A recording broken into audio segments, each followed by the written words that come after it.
Welcome. It's great to have you all here with us. Greetings from San Francisco, California, where the RSA conference is taking place. Exhibitors like Gold Key Alliance and Gold Security Corporation are showing new cybersecurity technology. Well, this week on Science Live, you're going to learn about science fairs and why they're so important for education.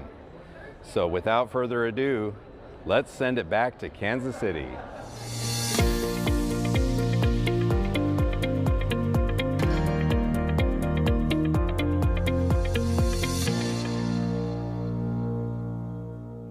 The Acellus Science Fair is right around the corner, and we're getting some really excellent questions coming in from students. So I want to take just a moment and answer some of these questions.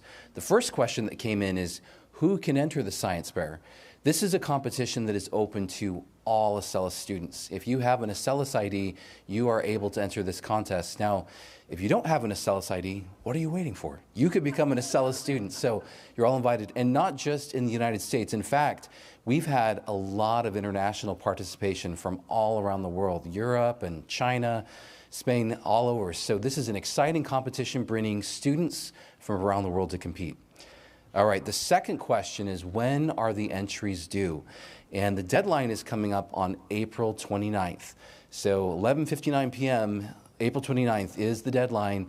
And so that means you've got just enough time, if you haven't started your project yet, to get it put together and figured out to enter the Science Fair. Now, another question that came in is there a cost to enter?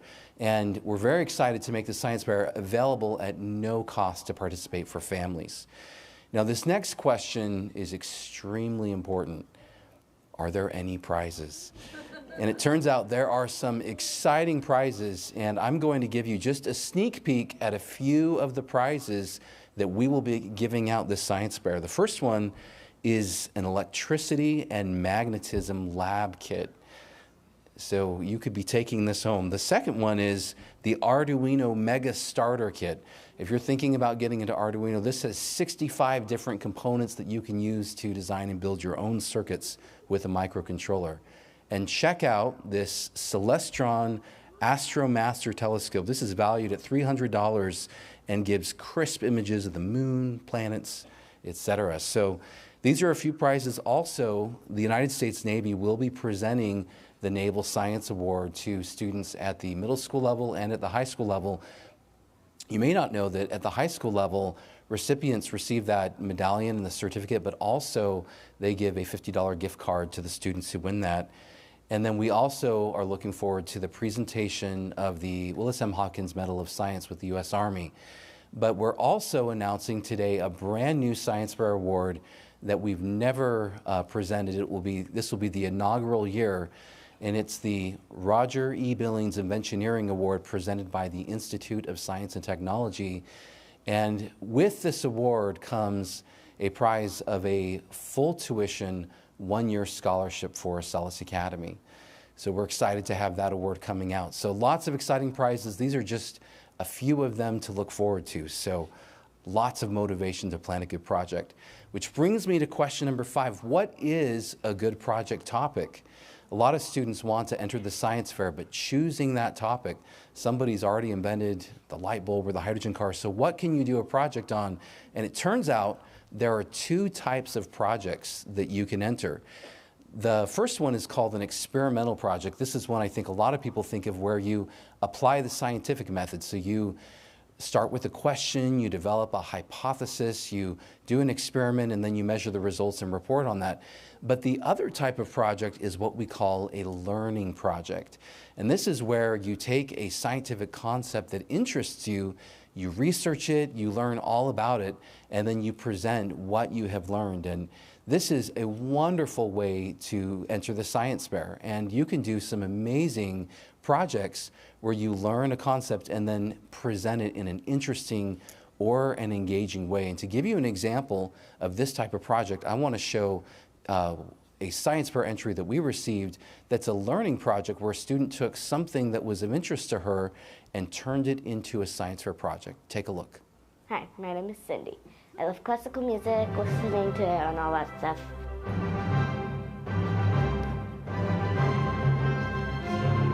But I wondered Why do some notes tend to go together and some don't? I've been trying playing some notes on the piano, and when I play these 3 notes, they sound good. But when I play, for instance, these notes, they don't sound good. Why? My hypothesis is it's the spacing between 3 notes, like here, here, and here. I did some research about it, and I learned that the wavelength or frequency can change what we hear through our ears. Low notes have slow, low frequencies, but high notes have fast, high frequencies, like an opera singer. I also learned about octaves on the piano, and this is an example of an octave. This note is going slower than this note.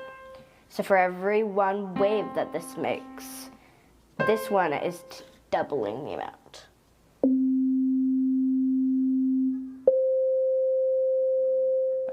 For my experiment, I recorded the sound waves for different notes and compared them. Notes with waves that lined up sounded better together than notes that did not have frequencies that lined up. Frequencies that clash don't sound as pleasing to the human ear as frequencies that line up together. I love music, so it was cool to figure out how notes work together to make magical symphonies. Gotta go now.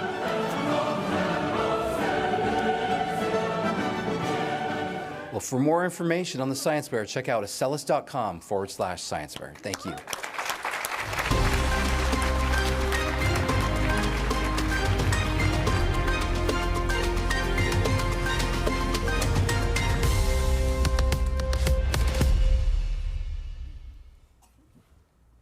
Is someone going to introduce us?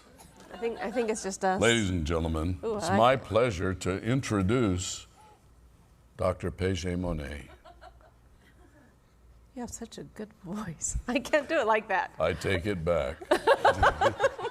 Well, it is good to be here. The feeling of the Science Fair is in the air. It's exciting. Science Fair has changed my life, and I think going to change some of yours. And did you hear what Joshua said? We got some great prizes, but some Science Fair entries are about learning something you want to learn. And if you have something like music that you want to learn, well then that is a good project to take on. And it's the scientific method if you first of all decide what you want to learn. And remember, Bill Lear, most people don't achieve their goals because they don't know what they are. Most people don't learn what they want to know because they never figured out what they want to know. It's true, yeah. What do you want to know? I wanna See? know- See, now that's an example of what I'm please. talking about right there. Please. Oh, please. Well, you think about it. I know what I Wouldn't you wanna like know. know something? Yeah. What? I want to know about the moon. I want to learn the phases and how to find out. Well, Elon Musk said he will take you there. No, did he really? Well, he said he's Okay, going. I'll pack my bags. I'm on my way. I'm ready. Me? No. I'm going to Mars. Anyway, so I would love a that. project that is discovering, understanding something you want to know about is very important. And very often, when you come to understand something is when you get other ideas and it keeps growing and growing and expanding. So that's important. But then there's the ideas of where you try to make a discovery. And a basic science discovery is, why does this do that? Or why does that go like this? And scientists are making discoveries all the time. In fact, conventional science at universities is often the kind of science where they spend many, many years studying something interesting to learn something that no one has ever known before. And that is a great feeling when you're the first person to get to make something or to do something that's exciting. And then the third category is my category, and that's the inventioneering thing. That's where you identify something on this world that is missing. And then you figure out what it is and how to make it and build it. In other words, you make an invention. So inventions might come because there's a problem, something needs to be solved, or they may come where there isn't a problem, but wouldn't it be great if we could do that? Okay. The award that I'm going to be giving this year is for an inventioneering type entry. So if you want to apply for that, then you need to come up with an invention, something that you think's neat. Could be a better fly swatter or a better mousetrap. There is a saying, build a better mousetrap and the world will pound a path to your door. Well, I don't think that's true because I tried it. Oh, you built a better mousetrap. I did catch mice. You know, when you have a real bad mouse infestation, like we had horses, and we kept the grain in bags out there, the mice found it, they made holes, and population just exploded. So we set a mouse trap, and we catch one mouse, and you'd see a whole congregation of mice having a funeral, and there were so many. You go in there and just go, Congregation of mice having a funeral? I invented a mousetrap. This was in my earlier days. Okay. And it was one of the, it was inspired by work that someone else did. And a lot of good ideas are inspired by other people's ideas. But it was one of those where the little mouse would come in, and I used as the bait water. Water's good for mice. And a big bucket, they come in, they can see the water there, they come walking across, and the floor goes, and they go down in the water. And you get a whole big bucket of them. That's kind of gross. It kind of is. Okay. Edit that part out. Okay, good. Anyway, so the science fair is coming, and we want to get ready for it. We want to know all about it, and to get us in the feeling, it's that guy that gets us so excited about everything. Who's that? It's Joshua. Joshua. Let's hear from him. Okay. No, it's Tobias. Tobias. It's Tobias.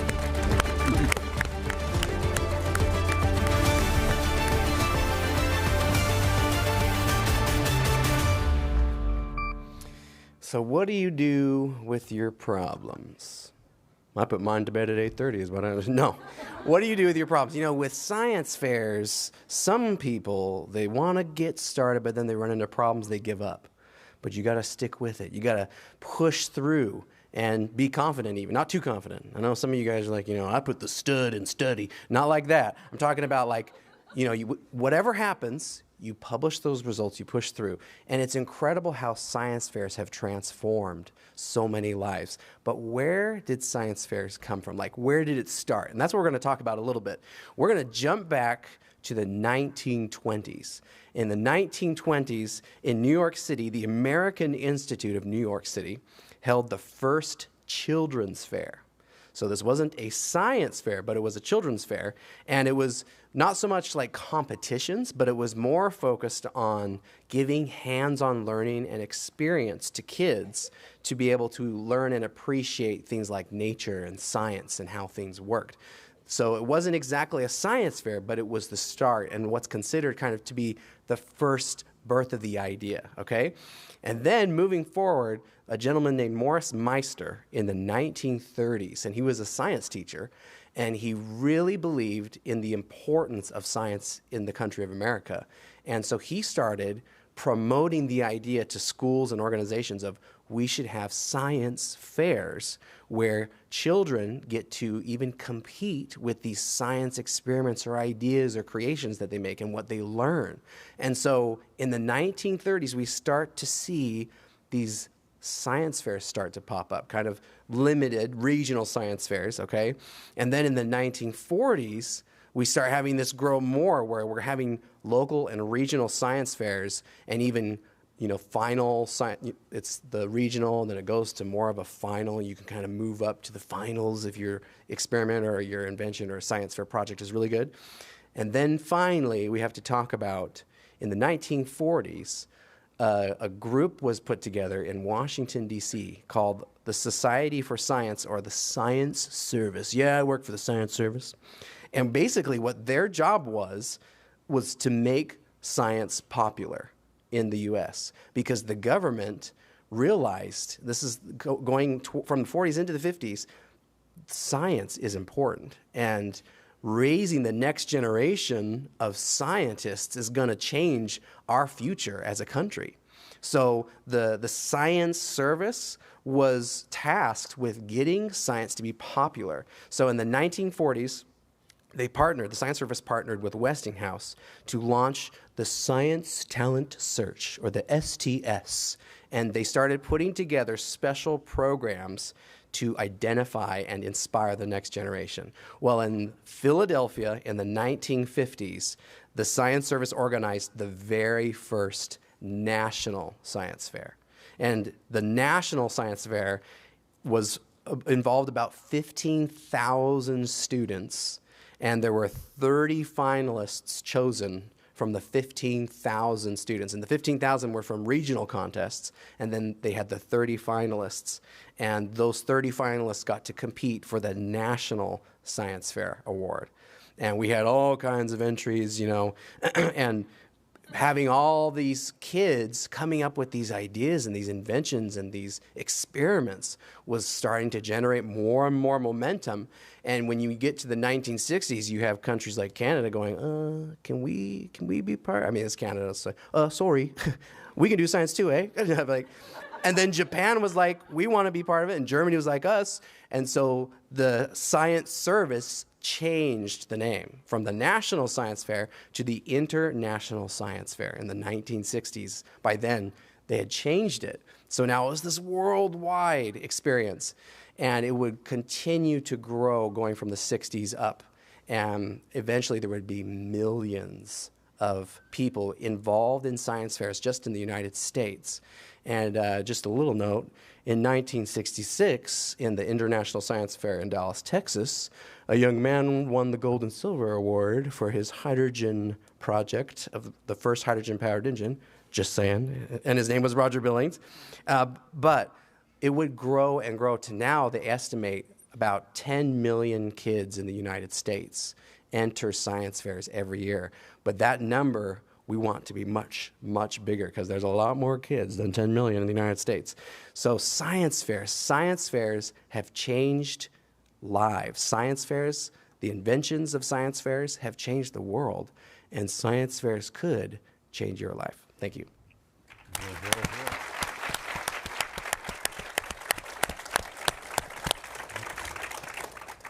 That's exciting, isn't It's it? really You know, exciting. we now in Acellus have our very own International Science Fair, and we're getting a lot of overseas entries. Acellus is being used all over the world, and that's really fun. So I hope you will take this very serious and know that this is a chance for you to do something that could be very valuable. One of my very most favorite schools is MIT in Massachusetts, and that school is just amazing, and their graduates are responsible for a lot of the really great technologies we enjoy today. Well, we had a visit from MIT, and they were telling us that our students are coming out of Acellus Academy are very talented and well trained at the high school level, and they'd like more of our applicants. They also told us that everybody that applies at MIT has a perfect GPA and a perfect SAT. Wow. So if you don't have that, might as well not apply because everybody does. And so they actually choose the people that they enroll in, that they give scholarships to, by the extra things you do. And one of the things they mentioned is science fair entries. Wow. So, and other things. So I just think science fairs are really amazing. But now, as you saw, Joseph is in California at the biggest security show in the world, RSA, and they're exhibiting gold key technology, and Dr. John is also there with him. Yep. Dr. John is the newly named president of the Gold Key Alliance, which is a new standards organization that has been launched to make a standard of the B-squared cryptography. And so I thought maybe we'd like to take a little better peek at what's going on out there. So I'd like to shoot it out to California, where the show is going on at this very minute. Hello, Dr. John, are you there?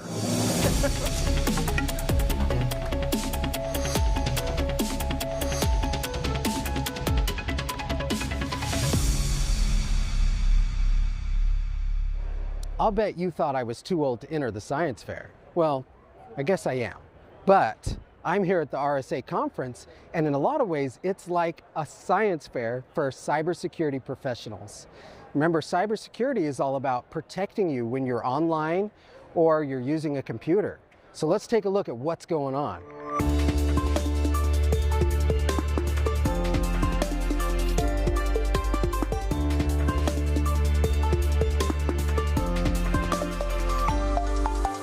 You can see that there is a lot going on. In fact, it looks a little more like a theme park than a cybersecurity conference. It's been a lot of fun. Let me show you what I'm doing. All right, let me get ready. My name is Dr. John, and this is my science fair project. Just kidding. But here we're launching the Gold Key Alliance. Some of you may have noticed when you sign in that you're using Gold Key. And we've been using Gold Key in Acellus for quite a long time. But now we're pushing it out so more people can use the same amazing technology to secure their identity and authentication. And so we started the Gold Key Alliance as a not-for-profit organization that's going to manage the identities and make a more privacy-centric environment for users while making it better for enterprises and other people that want to use the identity system. We also have B-squared cryptography to make the hardware that we use, the key to sign in, more secure, make it quantum ready. And then our partner, Gold Security Corporation, is helping us make the cards and the USB authenticators so they'll be a really great price and so everyone can have one. Now, let's take another look at what's going on in the conference and what my buddies think about my booth. Good morning, John. Hi, Ötzi.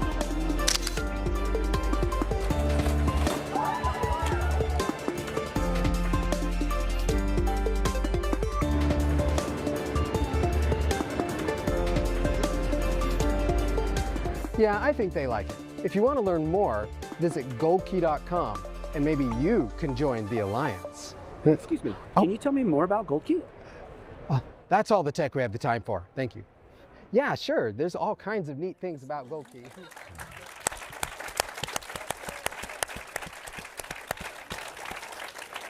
All right, so there we saw it. Now, that gentleman that came in at the end, Lane is his name, and guess what? He has the exhibit or the booth right across from the Gold Key exhibit. And he saw Dr. John, he came over, and his student is on Acellus, so he recognized Dr. John. That's really good. We have a lot of people coming through the show We do. to say, hey, I know who you are. Isn't that neat? That's fun. I think that's So, really neat. Acellus is getting bigger and bigger, isn't it? It is, It's with pretty Gold fun. Key. Yeah.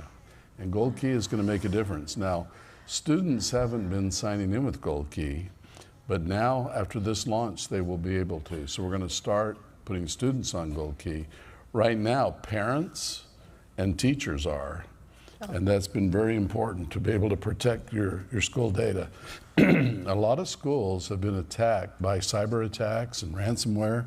Some schools have lost their student records. And we're just so anxious to protect all the hard work you've done. And so that's one of the reasons why we're going to put all the students on Gold Key now. I love that idea. Okay. So this is a very sober moment. Get yourselves ready for this. Everybody needs to be in the right mood. Because it's time to open the door to the Proteges and see what they've been up to. Here they come.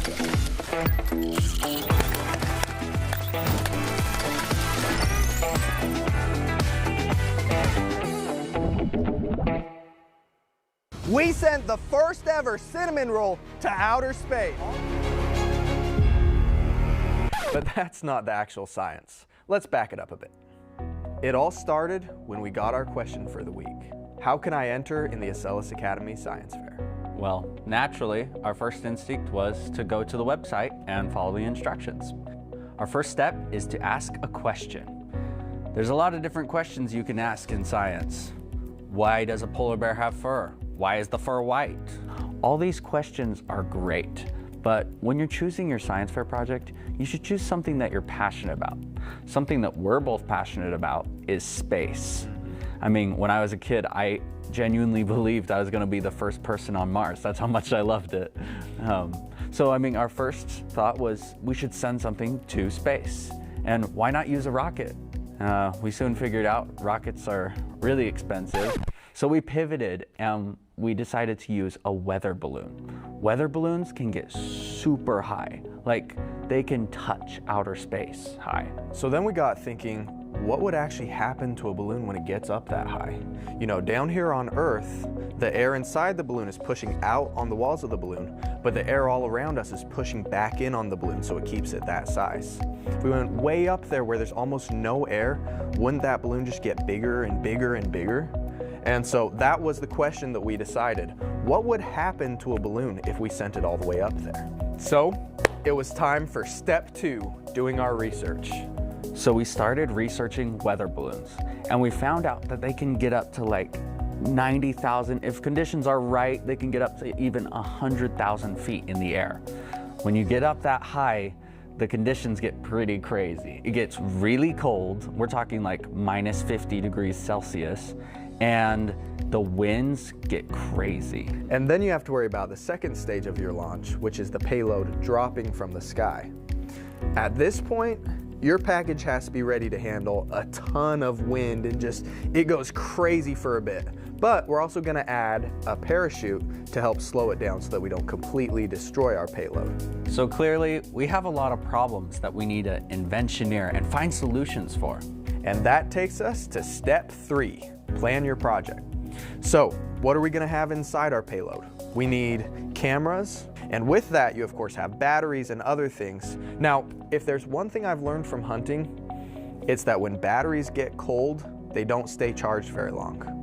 If you remember, we're going up to like negative 50 degrees Celsius, so we need to make sure we have a good insulator that's gonna keep all of our electronics warm. Now, something else we need to talk about is how heavy is our package gonna be? If your package is over 4 pounds, there's some legal considerations that come into play. And this is a good time to mention, when you're planning your science fair project, especially if it's some big crazy thing, make sure your parents know what you're doing, and make sure you take your time to understand what legal things there are surrounding your project. And just really make sure you do your research on that, because science is fun, science is awesome, but we want to stay safe and stay legal. The next thing we started looking at was our design. So we're gonna have all these cameras in here, and we're gonna use a foam box to keep it insulated. So we headed straight to Home Depot. Then we had to go on Amazon and find a weather balloon and a parachute. And the only parachute we could find was a 24-inch parachute. Now, we didn't know exactly what our weight of our payload was gonna be. There's a lot of math you can do on how big does your parachute need to be depending on the weight. And we used the chart and we were like, well, if we keep it under 4 pounds, it could descend at like 20 miles an hour, maybe 5. I was like, if we basically package this like an egg drop competition, a lot of you guys have probably heard of that, where you take an egg, you wrap it in packaging, you take it up real high and you drop it and you see if you can protect the raw egg from cracking. I was like, we'll build this like it's an egg drop competition in case something goes wrong with our parachute, and then just hope for the best. So as I was going to bed that night, I got all of our different cameras, and I just wanted to see how long they could film. So I just let them run overnight to see what happened. And that was the end of day 1. Well, it's day 2, launch day, and we got a lot to do. But on the plus side, my test that I ran overnight looked pretty good. Everything had filmed for at least 3.5 hours, so that was all looking bueno. So the first thing we did was we started assembling the box for the payload. Once we had our final weight for the payload, we did a bunch of research and math using the weight of the payload, the size of the balloon that we had, and looking at how much helium we should fill the balloon to make it go different altitudes. After a whole bunch of research, we came to our final hypothesis. If we send a 3-pound, 3-ounce payload on a 300-gram helium balloon filled with approximately 80 cubic feet of helium, it will go up to 70,000 feet. And the estimates we were getting when we plugged everything in and we're doing our research were actually a little bit lower than 70,000. I think it was around 64,000 feet. but they always try to use the lowest estimate. They try to have a real conservative estimate. And then, you know, if you exceed that, that's obviously awesome. So we're guessing about 70,000 feet, but if we're real lucky, it might go even higher than that. While we were assembling the box, we were also calling around to different places, trying to see if we could find some helium locally, as well as a better parachute.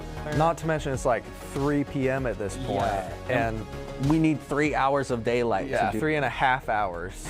Because otherwise it's going to go up and get dark and you're not going to see anything. We finally found someone who said they could get us the helium, but they closed at 4:30, so we needed to make sure at the latest we're to the helium place by 4:30.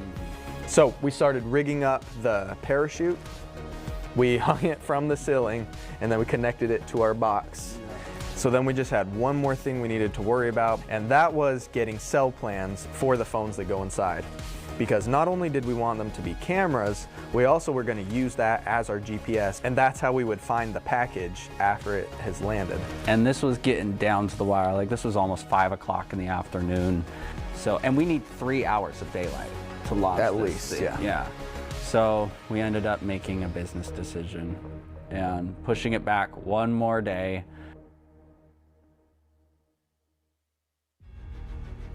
So now it's day 3. Launch day. So we picked out a launch site, picking somewhere that would keep our balloon away from restricted air zones and avoiding as much industrial and residential areas as possible. We picked a spot where our balloon should kind of end up in the middle of nowhere, so that if anything goes wrong, it should just come down in a big field somewhere. Then we also called up the FAA and filed a notice to airmen. What this does is it helps them coordinate with local pilots and let them know that there will be a balloon in the area to help keep everyone safe. Now, there was a little bit of room left in the package, so we had a massive question to answer. If you could send anything to space, what would you send? So naturally, we started researching what has never been to space before, and we found it, a cinnamon roll. An einkorn cinnamon roll. Well, no cinnamon roll has ever been, but we'll send up einkorn cinnamon roll. Because we're from ISD. That's right. So we put one on display that you'll be able to see up in space, and then we put 2 inside the box that we could eat after.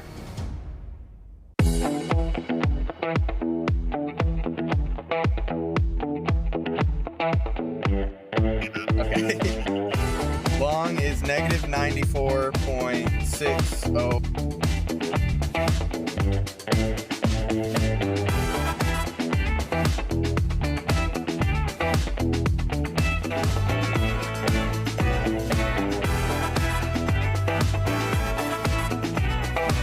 Time to Jeffify Jeff. Jeff! Well, that's the name of the good ship, Jeff. Yeah.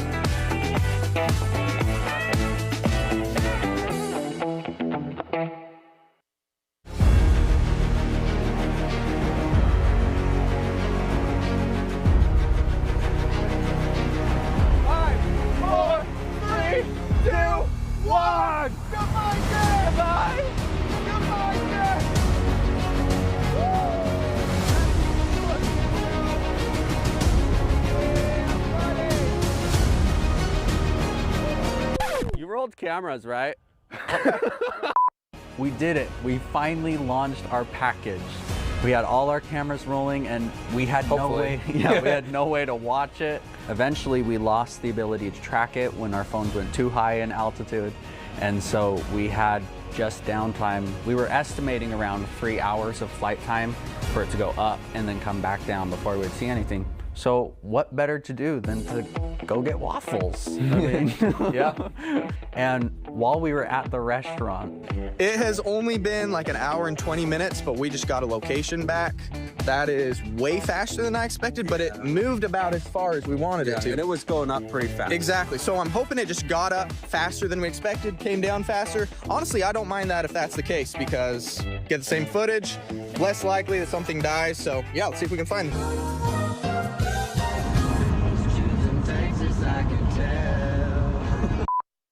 Eventually, we found our package, but it had broken when it hit the tree, so the plexiglass was kind of shattered. But we recovered all of our stuff. Yeah, just the plexiglass broke. The actual package itself somehow was still intact. Yeah. And that got even more surprising when we opened it up and we started looking at the footage. At exactly 8:41 and 49 seconds, our package was launched. Its temperature is currently sitting at 55.9 degrees Fahrenheit, and it's headed upwards at an average speed of 12 miles per hour. We're currently drifting north from some light wind. 15 minutes later, we are already almost 18,000 feet in the air. We're getting closer to the jet stream and are now headed southeast, almost the exact opposite direction of how we started out. We're still going upwards at about 12 miles per hour, but we are cruising to the southeast at about 60 miles per hour due to the powerful winds. This whole time, our package has been getting colder and is now at negative 70.6 degrees Fahrenheit. We are now at the very top of the troposphere. This is about where commercial airplanes like to fly because the air is thin and smooth. Almost all clouds, rain, and thunderstorms are trapped under this ceiling and can never go higher than this. If you've ever seen a big storm cloud that is flat on top, it's because it was hitting this ceiling and couldn't go any higher. As our balloon keeps going higher, something weird happens. It actually starts getting warmer again. We are now in the ozone layer of the stratosphere, which gets heated up by the sun. Now this whole journey, our balloon has been expanding and is now almost the height of a 2-story building. We've been traveling upward for a little over an hour, and we are currently sitting at almost 77,000 feet in the air, or about 14.5 miles in the sky. And that's when, for some reason, our parachute malfunctions and we are plummeting towards the ground at over 250 miles per hour. So we don't get too dizzy, let's look at this chart. This is our rate of descent from the 2 altitude trackers. You can see how we fell out of the sky at extremely high speeds. Thankfully, we had planned our trajectory so that we would end up over some fields, just in case something like this happened. Our package that took over an hour to get this high took only 8 minutes and 24 seconds to hit the ground. Thankfully, the air friction slowed it down quite a bit, but it still impacted the ground at 60 miles per hour. And then we found the package. We opened it and somehow everything was still intact. Dude, we did it! So now it was time for step 4, where we analyze our data and draw conclusions. Using the trackers in our package, we were able to make some pretty neat charts showing altitude and vertical speed over time. Now, our hypothesis was actually really close. We estimated 70,000 feet, and our package actually ended up exceeding that at 76,833 feet. Yeah, it actually went up a little faster than we expected, and for whatever reason, it got way bigger than it was supposed to. We were expecting that it would get maybe 15 feet tall or so. It got over 20 feet tall. So I'm not sure what happened, but that was pretty cool. And some of the shots we were able to get were pretty awesome. And now it's time for step 5, make a video presentation, which we've done for you guys. But think about how many possibilities there are of where we could take our experiment from here. We could optimize our balloon and our helium setup to try and get even higher. We could try sending up something like shaving cream. You know, it has all those tiny little bubbles, and in the vacuum of space, that should expand and get huge. There's just so many different directions you can go with science. And the thing we hope you got from this video is that you can do this. You can use the scientific method to inventioneer your way through problems and make your dreams a reality. And with that, another side quest is in the books. We'll see you next time.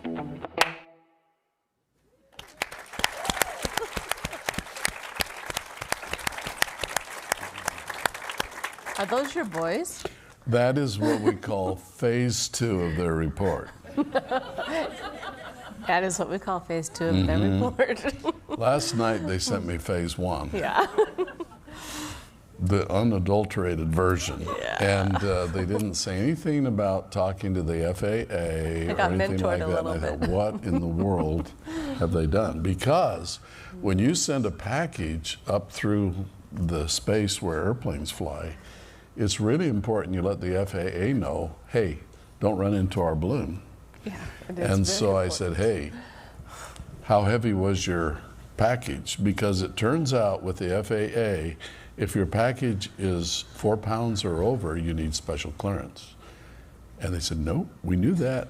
We contacted the FAA, we called them to relaunch, and we made the package just over 3 pounds so that it'd be safe. So I'm proud of them.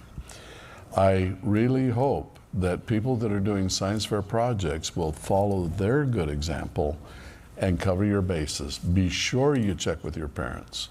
And if you're doing something where you need special advice, then get it.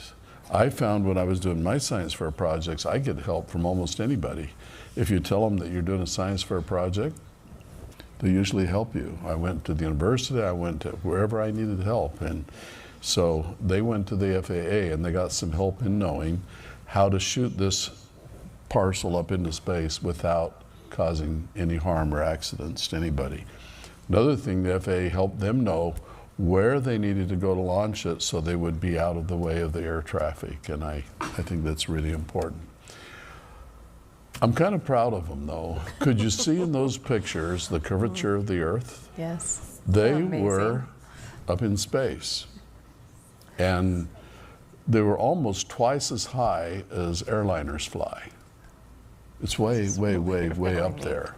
And this thing about the balloon, it started out at about 6 or 7 feet tall, and then as it went up, because the air pressure pushing in became less as the air got thinner and thinner, the pressure inside pushed out and the balloon got bigger and bigger. The volume of the balloon at 77,000 feet was 24 times greater than the volume of the balloon when they launched. In other words, the diameter increased 3 times. It was 3 times as big a diameter. And when you think about it, it has to be that way. When they're making a balloon to go to a very high altitude, they realize that the reason the balloon goes up is because inside the balloon, the gas is lighter than the air outside. So it floats up like a piece of wood on water. It floats because it's lighter than the density of the water. Well, as it goes up, the air gets thinner and thinner.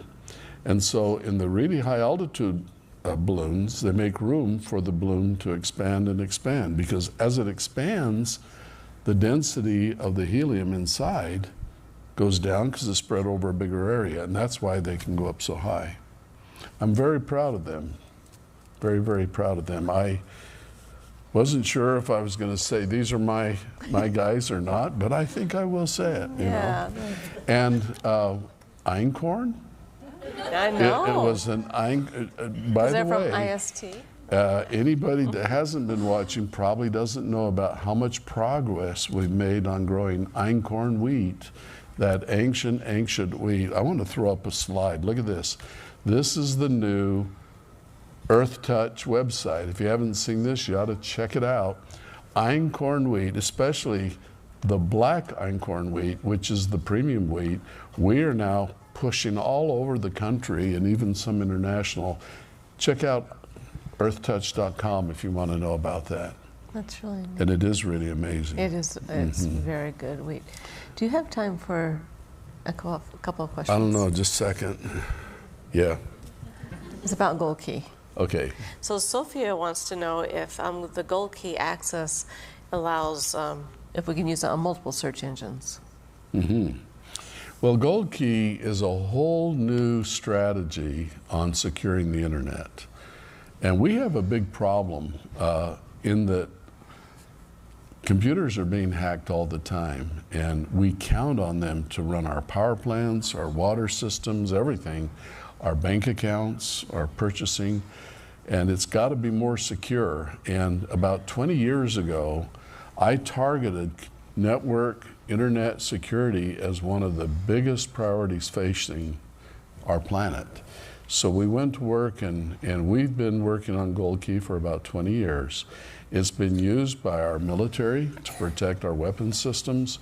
It's been used by a lot of people, been used by Acellus, but now we're making it mainstream. And the way that it will work is, if you get yourself a Gold Key identity, which by the way, we're going to give to all Acellus students, but if you get an Acellus identity, then you can go to all the participating websites and sign in. You never have to remember another password again. You can always go just sign in. And if you want to, say, purchase something and you don't want to fill out your address and everything, you can have it done automatically for you under your control and permission. If you want to understand it better, goldkey.com is the website, and there's a neat video there to tell about it. which video is 2 days old now. Okay, brand new stuff. Sebastian wants to know where he can go get one, where he can buy one. We're gonna go get a gold key? Yeah. Well, I think you're gonna find that gold keys will be everywhere, but if you're a student, you'll be able to get one right here from Acellus. So you'll get an Acellus card that has the gold key inside. You can also get one that plugs into USB, but most people use the card. The card can be read by your cell phone, and it can also be used so that on a computer on the desktop, it'll pop up a QR code, which you take a picture of, put the card on, and you can sign in. We also have a little reader you can plug into your computer. So you'll learn all about that.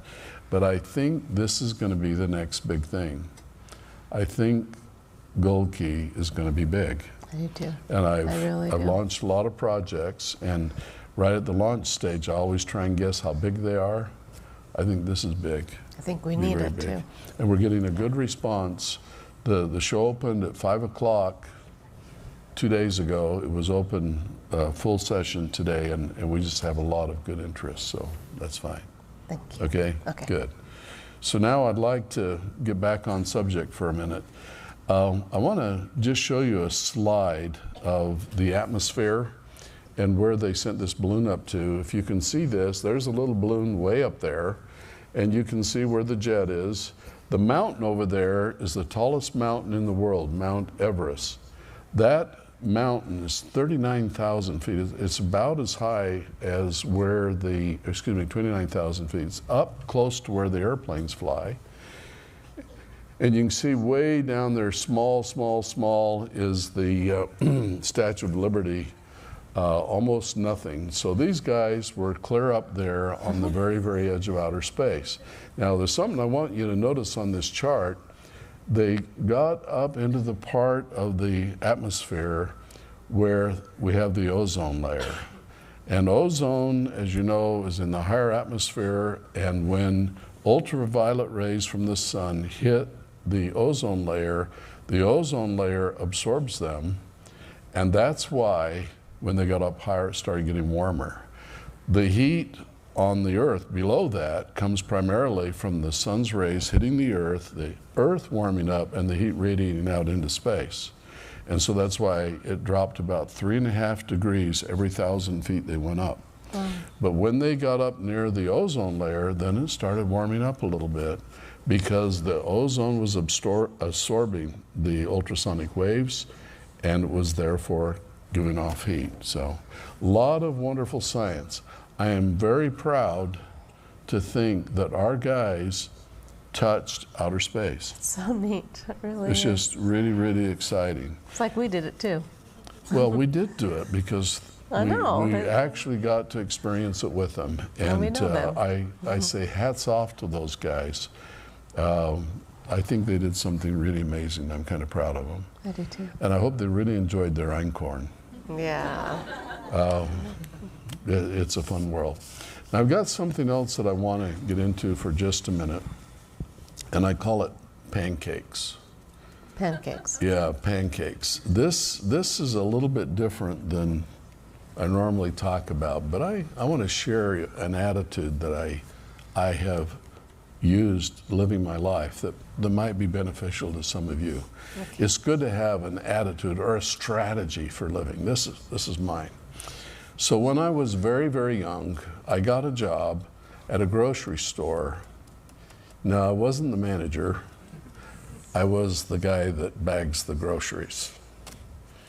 But it was a job, and it paid real money. And so I'm there, and I was just starting out, and I wanted to do a good job. And so this lady was checking out, and she bought some bread, and I very carefully took her bread and put it in the bag.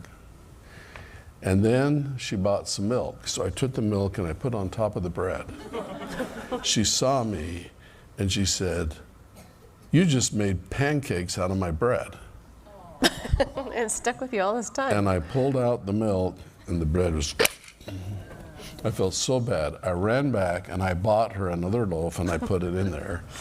And I decided I'm not going to be the kind of a person that makes pancakes out of people's bread. Okay. And it kind of became a philosophy for me. Right then, I made a decision.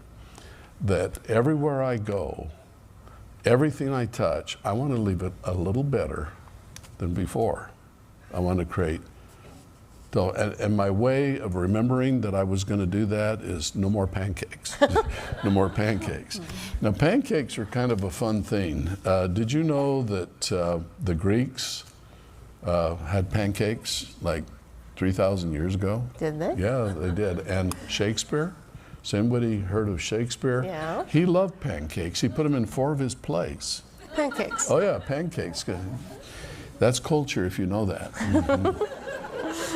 But the first guy to ever eat a pancake was not them. The first guy that we've been able to identify and prove ate pancakes, ate them 5,000 years ago. We can identify that? Oh yeah. And his name is Ötzi. I'd like to show you a picture of Ötzi. There he is. This guy, now this isn't quite what he looks like. This is because the actual Ötzi didn't have any hair. But other than that, it's him, so they kind of doctored him up. But this guy was found in 1991 by 2 hikers hiking in the Italian Alps up at about 10,000 feet, and he was in a glacier. So when he died, he immediately was preserved by the glacier, and for 5,000 years, that glacier never melted, and so it's perfectly preserved. He's the oldest specimen of a human that we have. He's probably the most studied guy in the world. They studied his DNA, they studied everything about him. They found that he had died from a wound, an arrow in his shoulder that cut his artery. And they studied all these things about him. Well, when scientists examined his stomach to see what his last meal was, pancakes. Pancakes. Pancakes. And not only that, they discovered they were einkorn Really? flour pancakes. That's a true story. Yeah. Fantastic. So it's the ancient wheat, and there's my proof. I love it. So Ötzi ate the einkorn pancakes, and I think that's really, really a good thing. I will never look at Einkorn the same again. You know, a few years ago, I was, well, quite a few years ago, I was a student pilot still. I've been a pilot for a long time, but I was still a student pilot, and I went to a hydrogen conference, and we ran into a weather situation, and our airplane was almost forced down into a mountain by weather. And when I got home, I looked on the map at that mountain because I wanted to know the name of the mountain I almost crashed into. And that mountain's in Colorado. It's called El Sangre de Cristo.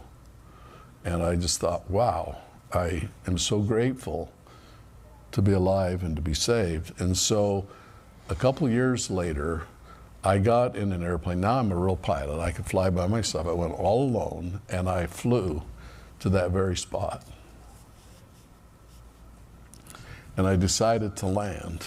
And it's kind of an interesting place. I landed in a little city called Alamosa, Colorado. I wonder if we have any Acellus people there. We might. Alamosa, Colorado. And if you're there, are you familiar with Boyd Park on 12th Street?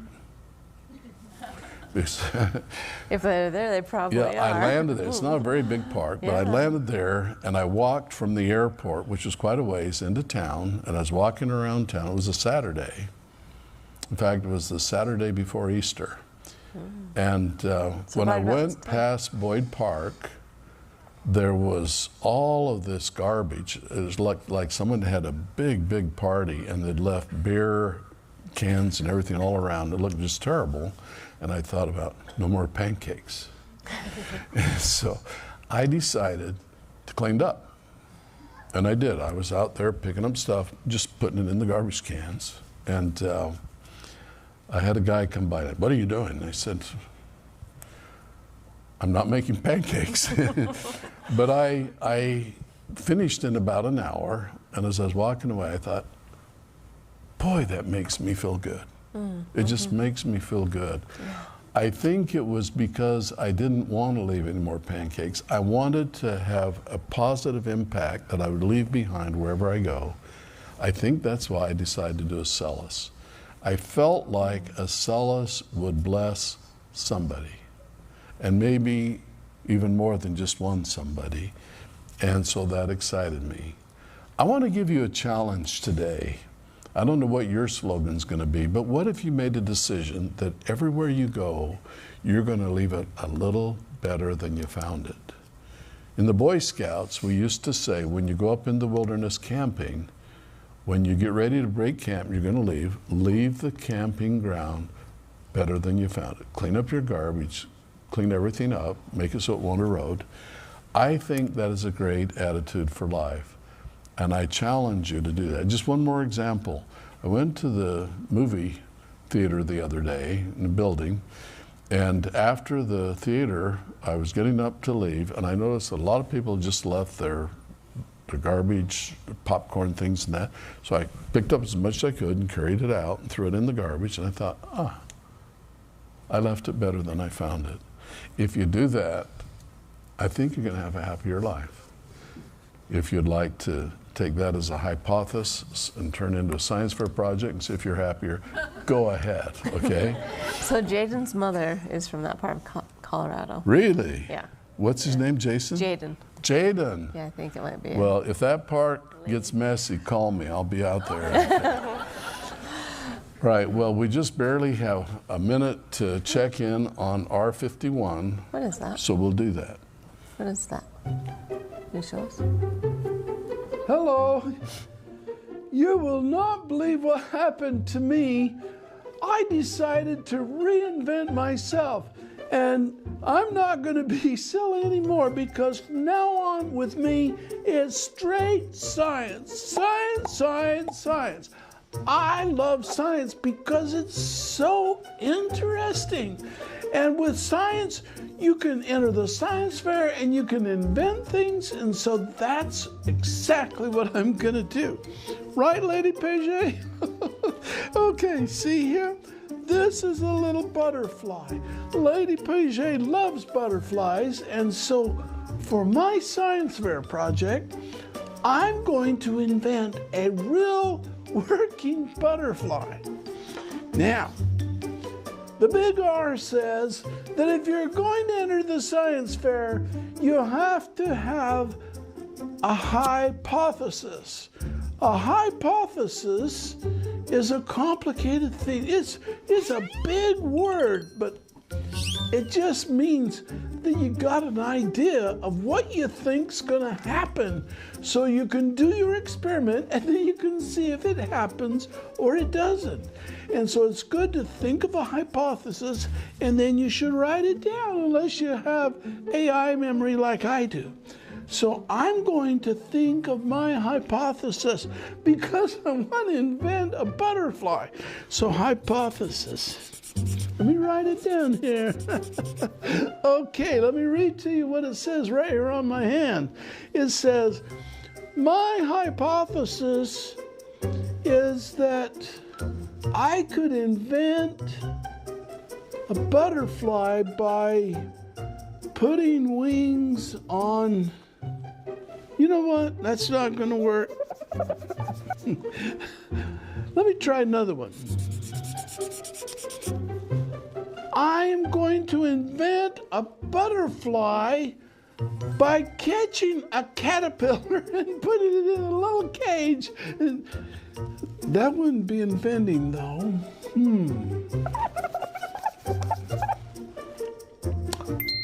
I know how.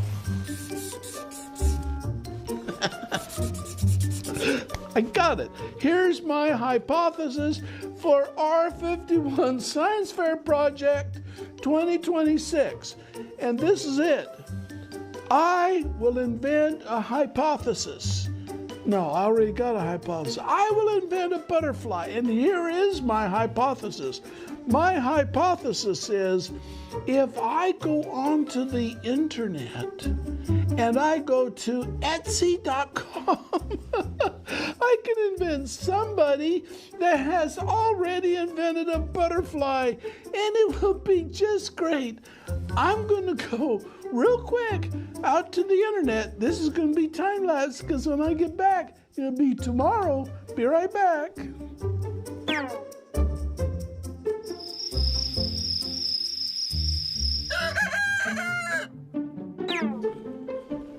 Guess what I'm inventing? It's a butterfly, and look, it's real. It's flying. Look at that, Lady Pajet. And it's got these gears that go round and round. And I invented this by going to Ötzi. And I said, I want a real butterfly. Oh, R51, you are an inventor.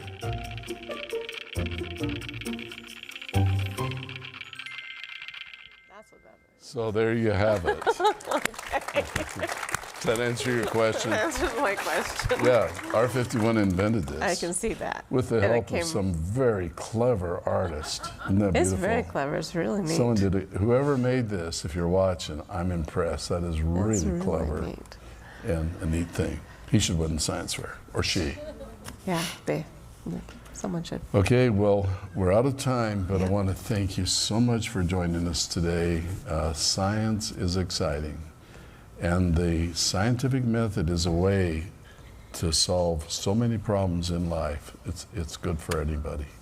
So study hard, get good grades, and we'll have a great tomorrow. Bye-bye.